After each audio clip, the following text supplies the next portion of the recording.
പാലക്കാട് വഴിയരികിൽ ഉപേക്ഷിച്ച സിറിഞ്ചുകൾ കുത്തിക്കയറി 13 വയസ്സുകാരന് കാലിൽ പരിക്കേറ്റു. മേപ്പറമ്പ് ജംഗ്ഷനിൽ വഴിയരികിൽ കൂട്ടത്തോടെ ഉപേക്ഷിച്ച സിറിഞ്ചുകളാണ് കുട്ടിയുടെ കാലിൽ കുത്തിക്കയറിയത്. കാലിന് പരിക്കേറ്റ വിദ്യാർത്ഥി തൃശൂർ മെഡിക്കൽ കോളേജ് ആശുപത്രിയിൽ ചികിത്സ തേടി. ലഹരി സംഘം ഉപേക്ഷിച്ച സിറിഞ്ചുകളാണ് വഴിയരികിൽ നിന്ന് കണ്ടെത്തിയത് എന്നാണ് സംശയം. വിവരങ്ങളുമായി അരുൺ ആലത്തൂരുണ്ട്.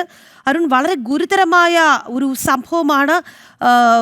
ഈ കുട്ടിയുടെ പരിക്ക് എങ്ങനെയാണ്? ഒപ്പം തന്നെ ഈ ലഹരി സംഘങ്ങൾ ഉപേക്ഷിച്ച് സിറിഞ്ചുകളാണോ എന്നത് അധികൃതർ പരിശോധന നടത്തി തുടങ്ങിയോ? എന്താണ് നിലവിലത്തെ സ്ഥിതി?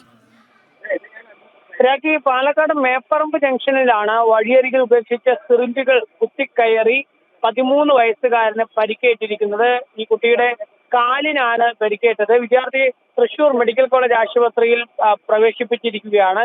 വഴിയോരത്ത് സിറിഞ്ചുകൾ എങ്ങനെ എത്തി എന്നതിൽ അന്വേഷണം ആരംഭിച്ചു എന്നുള്ളതാണ് പോലീസും ആരോഗ്യ വകുപ്പും പറയുന്നത്. പ്രദേശത്തെ CCTV ദൃശ്യങ്ങൾ ഉൾപ്പെടെ പരിശോധിച്ചാണ് പോലീസ് അന്വേഷണം നടത്തുന്നത്. ഇത് ലഹരി സംഘം ഉപേക്ഷിച്ച സിറിഞ്ചുകളാണോ ഈ വഴിയരികിൽ നിന്ന് കണ്ടെത്തിയിട്ടുള്ളതെന്നുൾപ്പെടെ പോലീസ് സംശയിക്കുന്നുണ്ട്. അത് മാത്രമല്ല, ആശുപത്രി അതുപോലെ ക്ലിനിക്കുകൾ കേന്ദ്രീകരിച്ചുള്ള അന്വേഷണവും നടക്കുന്നുണ്ട് എന്നുള്ളതാണ്. ഏതായാലും ഈ കുട്ടിക്ക് കാലില് നല്ല രീതിയിൽ ഈ സിറിഞ്ചിന്റെ സൂചികളും മറ്റും കുട്ടിക്ക് പരിക്കേറ്റിട്ടുണ്ട്. ചികിത്സ തൃശൂർ മെഡിക്കൽ കോളേജിൽ പുരോഗമിക്കുന്ന സ്ഥിതിയാണ് ഉള്ളത്. അതേസമയം തന്നെ ഈ സിറിഞ്ച് ഇത്രത്തോളം സിറിഞ്ചുകൾ ഇങ്ങനെ കൂട്ടമായി കൊണ്ടിടുമ്പോൾ അത് ലഹരി സംഘമാണോ അതല്ലെങ്കിൽ ഏതെങ്കിലും ആശുപത്രിയോ ക്ലിനിക്കുകളാണോ എന്നുൾപ്പെടെയുള്ള കാര്യങ്ങളാണ് കണ്ടെത്തേണ്ടതായിട്ടുള്ളത്. പോലീസ് ആ വിഷയത്തിൽ അന്വേഷണം നടത്തുന്നുണ്ട് എന്നുള്ളതാണ് പറയുന്നത്.